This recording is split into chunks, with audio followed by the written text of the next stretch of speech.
بسم الله الرحمن الرحيم. الحمد لله رب العالمين، وأشهد أن لا إله إلا الله وحده لا شريك له، إله الأولين والآخرين وقيوم السماوات والأراضين، وهو يتولى الصالحين. وأشهد أن محمدا عبده ورسوله. اللهم صل على محمد وعلى آل محمد كما صليت على إبراهيم وعلى آل إبراهيم إنك حميد مجيد، وبارك على محمد وعلى آل محمد كما باركت على إبراهيم وعلى آل إبراهيم إنك حميد مجيد. أما بعد، السلام عليكم ورحمة الله وبركاته إخواني المشاهدين. إن شاء الله تكونوا بخير في صحة جيدة يا رب العالمين.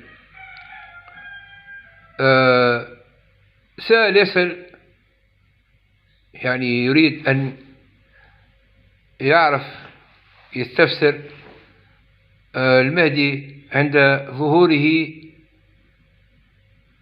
كم يكون له من العمر؟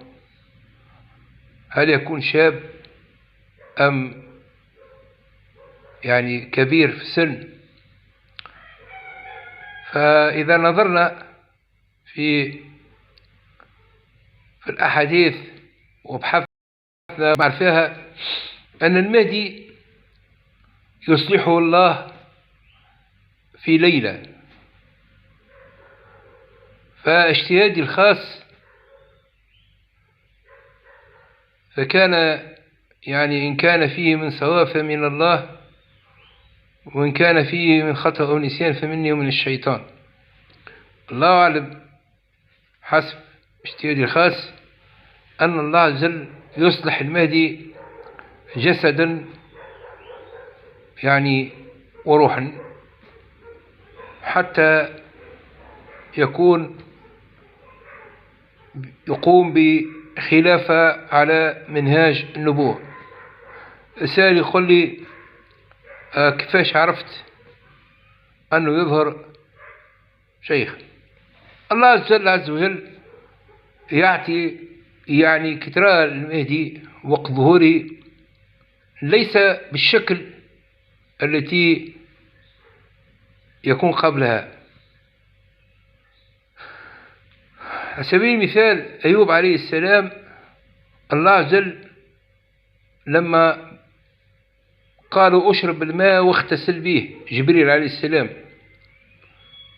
رجع شاب، رجع يعني كي هو صغير. هلا مرته كي رجعت قالت له غزلته، قالت له أنت تشبه يعني أيوب لما كان صغير. الشاهد من هذا أنه رب سبحانه قادر أن يصلح المهدي في شكله وفي بدنه. يعني تراه قد يظهر في الشيخ ولكنه هو شاب المظهر، يعني شيخ السن. ما تغزله ما تعطيش يعني العمر اللي فيه من كرامة اللي اعطيها رب سبحانه في المهدي، يظهر يعني ابن 40 عام. هذا والله أعلم. أمر آخر، نحن لا يهمنا يعني أوصاف المهدي، اللي يهمنا نحن دورنا قبل أن يظهر المهدي. هل نحن مؤهلين لكي لما يظهر المهدي فينا نكون حاضرين؟ هناك أمر لابد إنسان أن يعمل حسابه قبل ظهور المهدي. لابد أن تقع هذه الفتنة، وجاء ذكرها في الحديث، فتنة الدهيماء، وهي آخر فتنة تقع، هي كتمحيص واختبار وغربلة حتى ينقسم فيها الناس قبل أن يظهر المهدي، يكونوا يعني قد تم اختيار من أراد الله بخير أن يكون مع المهدي. فهؤلاء الذين يكونوا يمهدوا المهدي هم الذين يدعوا هؤلاء الناس للدين، للتوحيد والعقيدة، حتى يوجهوهم للطريق الصحيح. لما يظهر المهدي يكونوا هم معاه. هؤلاء من خاصة يعني خواص المهدي أن يكونوا معاه ناس دعاة دعاة التوحيد والعقيدة، ولا يكون مع المهدي إلا أهل التوحيد وأهل العقيدة.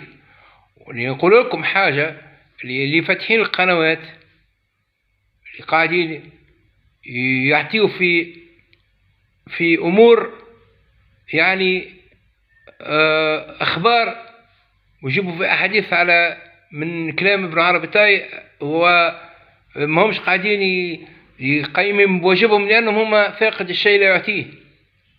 يحفظك بعض كلام من هنا من هنا، ويبدأ يحكي من هنا من هنا حتى يكثر الحلقات ويشوق الناس، وهذا يعني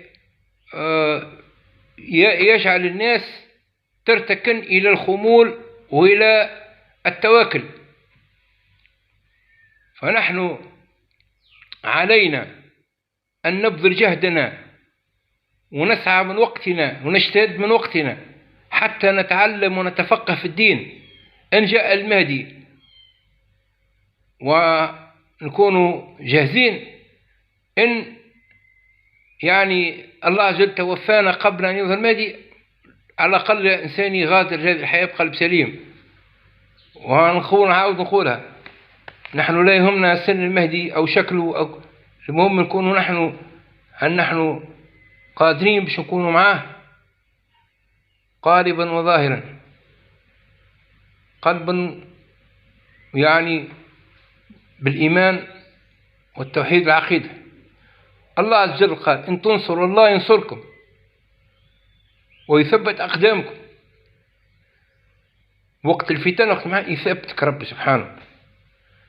يعني لا المهدي يجي من هنا ثم تكون يعني شكون يعني غزو، وتكون يعني حروبات، وتكون يعني مع ضد الروم. فالمؤمن هو اللي يكون مهيئ نفسه، ويعدوا لهم ما استطعتم من قوة ومن رباط الخيل إلى آخر الآيات.